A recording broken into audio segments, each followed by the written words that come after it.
The camera follows a slow-moving prison escort team through a long, echoing hallway inside ADX Florence, the most secure prison in the United States.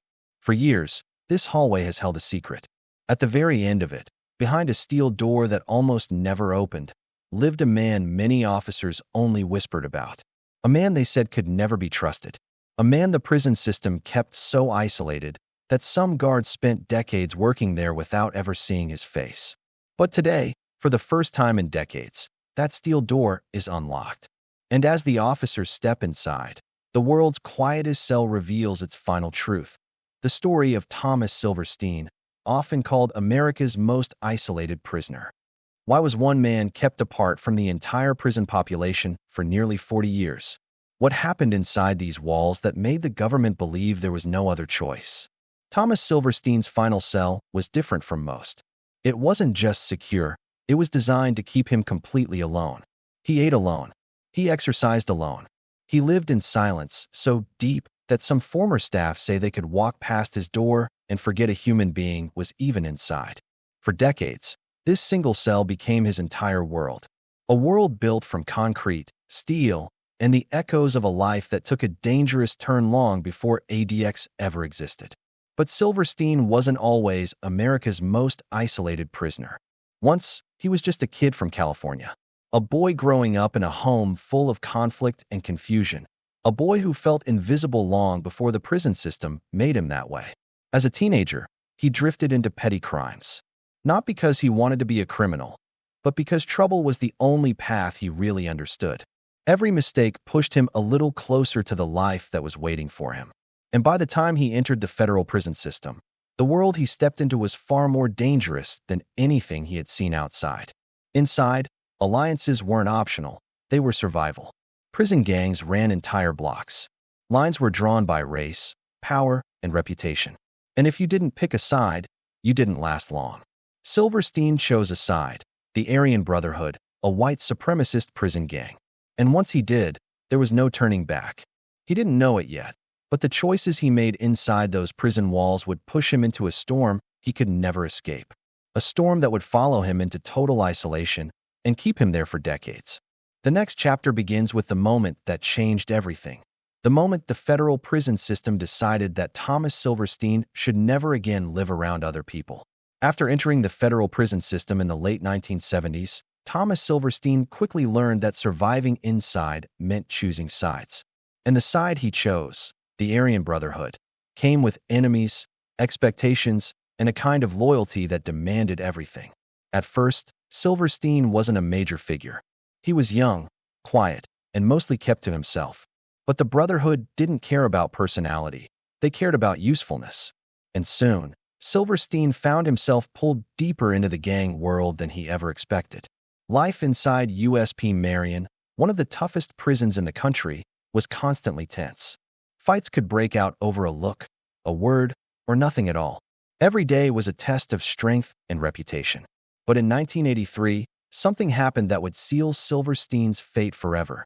There was an officer at Marion named Correctional Officer Merle Klutz. He and Silverstein never got along. Some inmates later claimed the two had a long history of conflict, though the full story was never completely agreed upon. What is clear is this. One morning, inside the tight corridors of the prison, an incident occurred between Silverstein and Officer Klutz. It escalated fast, far faster than anyone imagined. By the time it was over, Officer Klutz had been killed. It was one of the most serious incidents to ever happen inside a federal prison. And in that moment, everything changed. The federal government immediately labeled Thomas Silverstein extremely dangerous. Officials believed he could no longer be held under normal conditions. Not in general population. Not even in typical high-security confinement. Within hours, the decision was made. Silverstein would be placed under a form of total isolation that had never been used so strictly before, a no-human contact order. From that day forward, Thomas Silverstein's world shrank to the size of a single cell. He didn't know it then, but he had just started a journey into isolation that would last longer than some people's entire lifetimes. And for the federal prison system, this single event became the reason they believed Silverstein could never again walk freely around another inmate. But this was only the beginning, because life in total isolation would soon push Silverstein to the edge in ways no one expected. What happened inside that cell during the first months of his isolation? And how did he survive when the world around him went completely silent? After the incident at USP Marion, Thomas Silverstein was moved into a kind of isolation no other federal prisoner had experienced. No cellmates, no conversation, no physical contact, just a room, a bed, a concrete floor, and the sound of his own breathing. At first, Silverstein didn't understand the full weight of what was happening. He assumed the extreme restrictions were temporary, a few weeks, maybe a few months. But the guards who walked past his door gave no clues. Some avoided eye contact. Others treated the area like it was radioactive, moving quickly and quietly. Soon, days started blending together. Then weeks. Then months. There was no TV, no radio, no one to talk to. Silverstein later wrote that the silence felt like standing in the middle of an empty desert with no wind. Even the guards' voices were rare.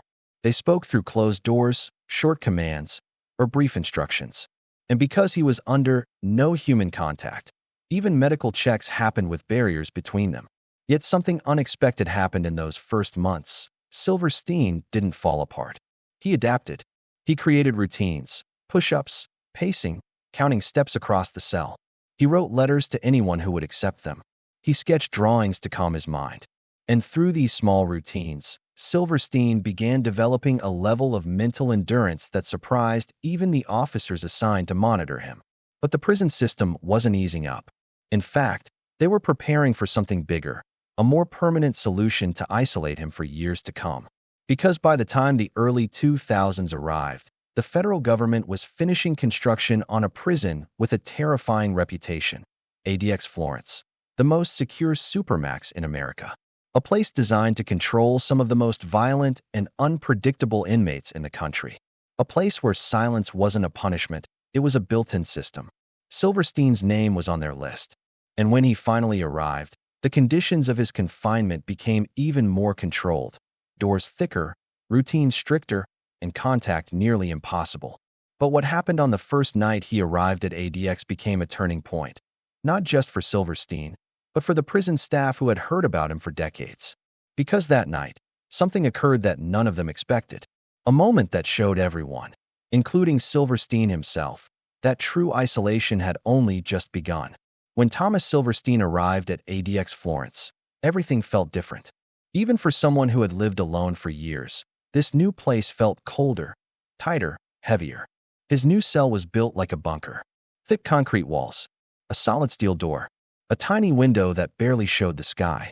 Every sound was swallowed by the design of the building. This wasn't a regular prison. It was a machine, engineered to control every second of a person's life. On that first night, Silverstein sat on the bed, trying to understand his new world. The lights hummed softly. The air felt still, and the hallway outside his door sounded completely empty. But then something happened that he didn't expect. As he looked around the cell, he noticed a small sound, a tapping noise. Not loud, not threatening, almost like someone gently knocking on a wall far away. Tap, tap, tap. Silverstein froze. He hadn't heard another human sound in hours. He wondered if it was a guard, a maintenance noise, his imagination. But then he heard it again, this time a little clearer. Tap, pause, tap, tap. A pattern. Someone, somewhere inside ADX, was trying to send a message. Over the next few minutes, the tapping continued. Slow, careful, spaced out, as if the person was afraid of being caught. Silverstein moved closer to the wall, listening. His heart was beating harder than it had in years. Contact, even anonymous, even silent, felt almost unreal. But just as he leaned in, trying to decode the pattern, the entire cell block was filled with a loud, mechanical click, the sound of every security camera in the unit turning toward his door at once. Silverstein froze. Had they seen him? Had the officers heard the tapping too? Then a voice boomed from the intercom, calm but firm. Silverstein, step away from the wall. His first night at ADX had just delivered its message. Every sound, every movement, every second of his life would now be watched. And if someone inside the Supermax was trying to reach him, the prison staff definitely didn't want it to happen. The next morning, Silverstein would learn something that made that tapping even more mysterious. something that made him wonder who else was living inside ADX and why they might be trying to communicate with him. The next morning at ADX came slowly. There was no sunrise, no morning noise, no footsteps of other inmates waking up. Only the faint buzz of the lights and the distant hum of the building's ventilation. A guard slid Silverstein's breakfast tray through the slot in the door. No words, no greeting, just a quick movement. Tray in, slot closed. But Silverstein wasn't thinking about food. He was thinking about the tapping from the night before. Who would risk reaching out in a prison designed to keep everyone apart? Hours passed. Then, during the late morning, Silverstein heard something unusual. The sound of two guards speaking quietly outside his door. Normally their conversations were short, strictly business. But this time, one whispered something that made Silverstein's breath catch. He's in the next range over now. They don't want them communicating. Communicating? With who? Silverstein stepped closer to the door, listening carefully. But before he could hear more, the guards walked away. The idea echoed in his mind all afternoon. Someone nearby, close enough to tap, had been moved recently. Someone the staff didn't want him connecting with. But why? Then, late in the evening, as the prison settled into its usual silence, the tapping came again. Soft, slow. This time just a single pattern. Tap, tap, tap, tap. Silverstein recognized it. It was a simple version of a code used by inmates in older prisons, a way to send letters using taps on walls or pipes. Someone was definitely trying to talk to him. Heart racing, Silverstein crouched down beside the wall and gently tapped back, careful not to make it too loud. Tap, pause. Tap. A reply. The connection was real. But before any real message could be exchanged, every light in the cell block suddenly snapped to maximum brightness. Then came the heavy footsteps, more than usual, moving fast down the hallway. A guard's voice shouted, "Silverstein, step away from the wall." Now, doors slammed in distant units, alarms blinked red, and the entire tier went into a brief lockdown. The tapping stopped instantly. Something, or someone, had triggered a full security response. But here was the biggest question. How did the guards know the tapping was happening again? Unless they were watching more closely than Silverstein ever realized? And if they were monitoring that carefully, what exactly were they afraid he might learn? The answer would come soon.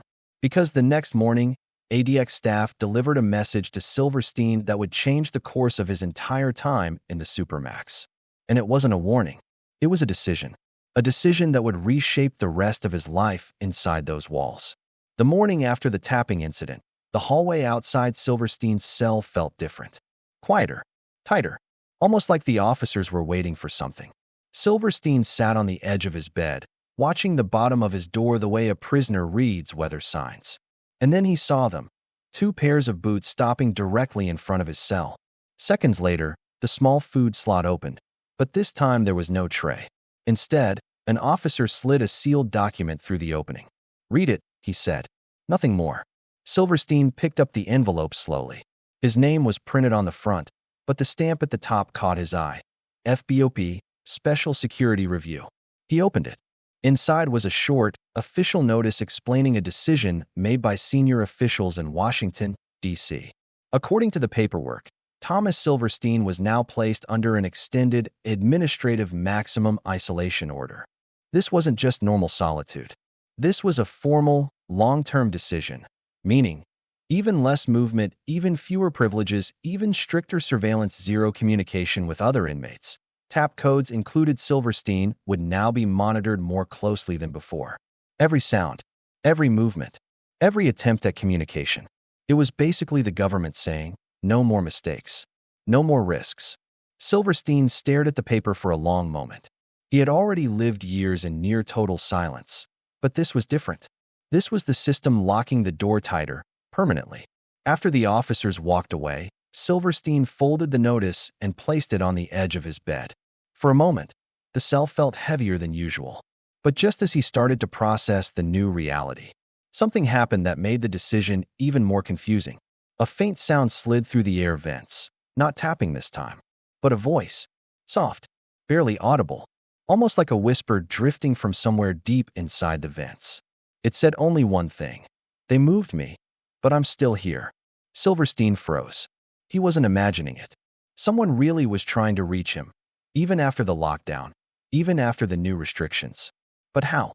Who had access to the vents? And why was this person so determined to make contact? Before he could respond, the voice faded away, and Silverstein was left with one overwhelming question.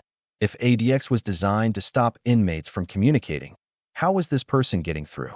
That mystery is exactly where the next chapter begins, because the person behind that whisper wasn't just any inmate. They were someone with a past connected to Silverstein and a message that could change everything he thought he knew about his time in isolation. After that first faint whisper, Thomas Silverstein couldn't stop thinking about it. For decades, he had lived in near total isolation. Yet now, someone had broken through the walls of ADX. For a man who had spent more than 35 years alone, this was impossible. And yet, the sound lingered in his mind like a puzzle demanding an answer. Over the next few days, Silverstein stayed alert. Every shadow, every distant echo, every hum of the ventilation system became a potential signal. Then it happened again. Late at night, just as the lights dimmed, a soft voice drifted through the vents. "Thomas, remember who you are." Silverstein froze. He recognized the tone. It was deliberate enough to make him feel that he wasn't truly alone. That someone, somewhere in the prison, was aware of him and watching. But who could it be? Another inmate? A member of his old gang? Or someone sent to test him? The mystery gnawed at him. He tried to ignore it at first, but the isolation had sharpened his senses. He noticed subtle things, patterns in the guard rotations, small echoes of footsteps, even faint vibrations along the walls. It was as if the prison itself had become a living puzzle, and Silverstein was determined to solve it. But then came the first real consequence of the whisper. One morning, Silverstein was told by the guards that his cell would be searched for the first time in years. Every inch of his tiny space was examined. Every paper, every personal item. Yet, when the officers finished, nothing unusual was found. No secret messages, no tools, nothing. The guards left, giving him a single warning. Any attempt at contact or communication will be treated as a serious security violation. But Silverstein already knew the whisper wasn't a violation. It was a signal, and it was only the beginning. Because in that moment, he realized something terrifying. ADX might be designed to isolate him, but it couldn't stop the people who refused to forget him. And one of them was closer than anyone imagined. Someone who knew his secrets, his history, and the life he had left behind. The question now was, who was reaching out from the shadows of ADX, and what did they want from him?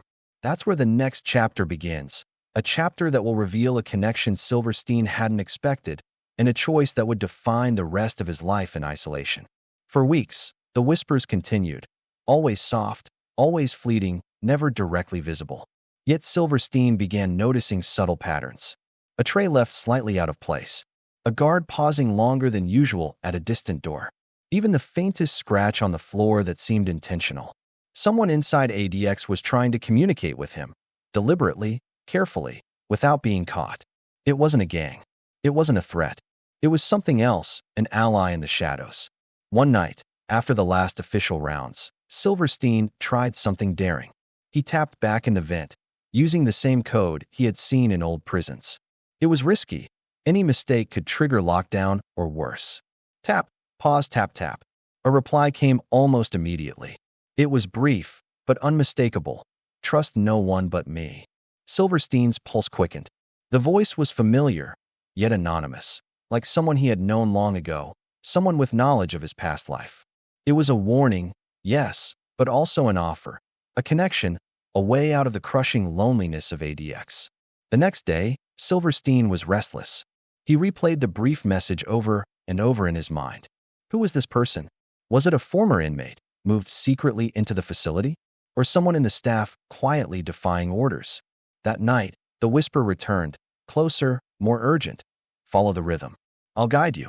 Silverstein had never felt more alive in his decades of isolation. The game had changed. For the first time, he realized that isolation didn't have to be absolute. But as hope sparked inside him, danger was already creeping closer. The guards noticed irregularities. The surveillance logs flagged unusual activity near his cell vents. And one officer muttered under his breath, "He's not alone in there.